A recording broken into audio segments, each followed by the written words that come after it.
Hello दोस्तों, स्वागत है आपका हिस्ट्री खबरी में, जहां हम बात करते हैं इतिहास की। अभी इतिहास में मध्यकालीन भारत की बात कर रहे थे और भक्ति काल को हम बहुत अच्छे से समझ रहे थे, क्योंकि मध्यकालीन भारत में बहुत सारे ऐसे संत हुए हैं, महात्मा हुए हैं, जिन्होंने सहिष्णुता की भावना, धार्मिक सहिष्णुता की भावना को भक्ति के माध्यम से स्वीकार करने की बात करी हुई है। ऐसे ही एक महापुरुष या एक संत जिनका हम यहाँ इस वीडियो में चर्चा करने वाले हैं, उनका नाम है चैतन्य महाप्रभु। और बहुत इंपॉर्टेंट नाम है और बहुत अच्छे से आप, मुझे लगता है, जानते होंगे इन व्यक्ति विशेष को।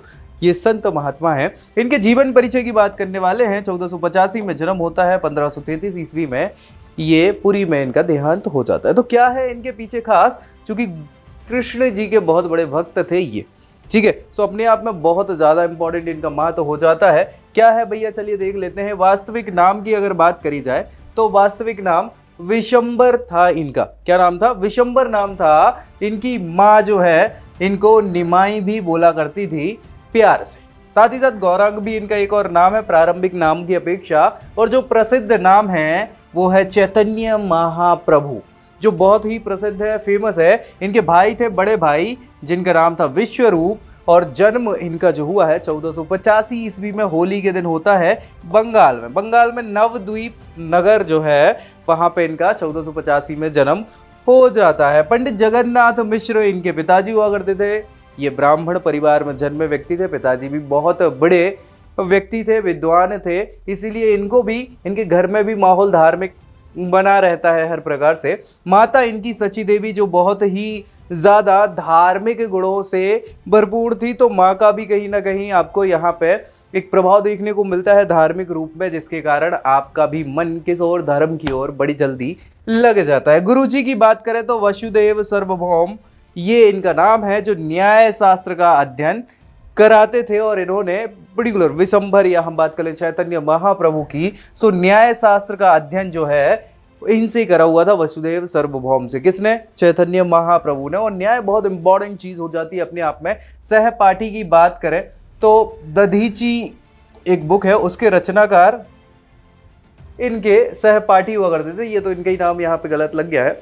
चलिए, सन्यास की दीक्षा की बात करें तो स्वामी केशव भारती से इन्होंने दीक्षा ली, सन्यास ले लिया। कब ले लिया भैया, कब ले लिया?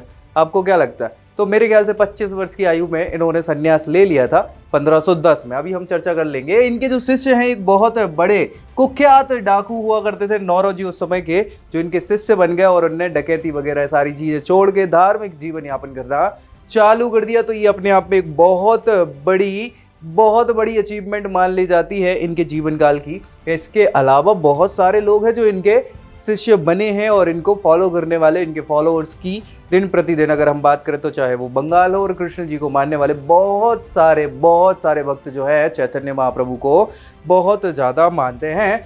इनके प्रसिद्ध वक्तव्य की बात करें तो इनने जो कहा था वो बहुत इंपॉर्टेंट चीज़ है, देख लीजिए, इसीलिए इसको लिखा हुआ है। मुझे न शिष्यों की आवश्यकता है, मुझे कोई शिष्य नहीं चाहिए, ना ही मुझे धन चाहिए, न ज्ञान की जरूरत है, ना मुझे कवित्व शक्ति चाहिए। कवित्व शक्ति मतलब कविता पाठ करूं, मैं लोगों को लुभाऊं। मेरी आत्मा को उसकी भक्ति का, मेरी आत्मा को उसकी भक्ति का, किसकी भक्ति का? कृष्ण की भक्ति का एक अंश दे दे। गर्व या अभिमान ये किसी लाभ की चीजें नहीं है, इससे कोई लाभ नहीं मिलता। आदमी अभिमान कर लेता है, अपनी घमंड कर लेता है, उससे कोई लाभ नहीं होता। जिसे गर्व का नाशक माना जाता है, वह कैसे गर्व सहन कर सकता है? कौन?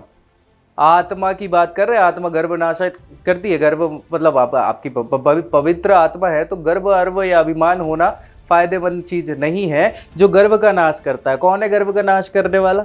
कौन? कृष्ण है ना। सो कृष्ण जी की बात करी गई है। वह तुम्हारा गर्व सहन कैसे करेगा? क्यों करेगा भैया? वो व्यक्ति भगवान है, वो बिल्कुल नहीं करेगा। सो गर्व तो बिल्कुल मत करो, अहंकार मत करो, आप अपनी आत्मा में लीन रहो, भगवान की भक्ति करो, ऐसा इनका कहना था। आगे हम बात करें तो इनके जो, इन्होंने जो मत प्रवर्तन किया हुआ है, यानी जिस मत को इन्होंने चलाया है, उसको कहा जाता है वैष्णव संप्रदाय।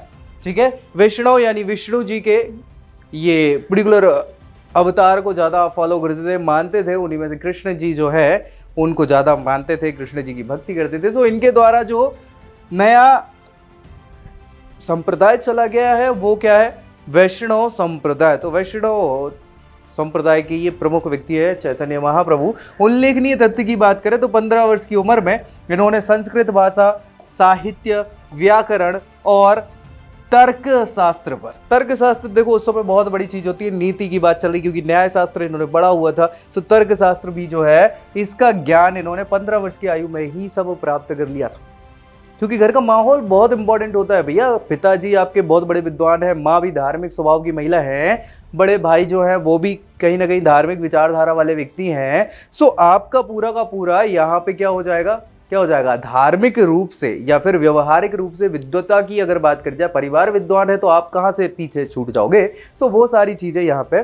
पत्नी की बात करें तो इनकी पत्नी का नाम लक्ष्मी हुआ करता था, जो कुछ समय बाद ही मृत्यु को प्राप्त हो जाती है सर्पदंश से, है ना। सर्प डस लेता है जिसके कारण उनकी मृत्यु हो जाती है और बस फिर तो कुछ बचा ही नहीं, तो वैराग्य ले लेते हैं ये 25 वर्ष की आयु में 1510 ईस्वी में। और इनके अलावा ये भक्ति का जो स्वरूप था वो गीत और नृत्य के साथ भगवान का भजन करना, कीर्तन करना, इसी माध्यम से श्री कृष्ण की ये आराधना करते थे और इसी वैष्णव संप्रदाय के ये क्या है, प्रतिपादक भी रहे हैं। मृत्यु की बात करें तो पूरी में 1533 ईस्वी में इनकी मृत्यु हो जाती है, देहांत हो जाता है, लेकिन हमेशा के लिए अपना वैष्णव संप्रदाय में नाम अमर कर गए। हिंदू धर्म में इनका नाम बहुत ही मशहूर हो चुका है। तो मिलते हैं ऐसे ही रोचक जानकारी के साथ नेक्स्ट वीडियो में, तब तक के लिए जय हिंद।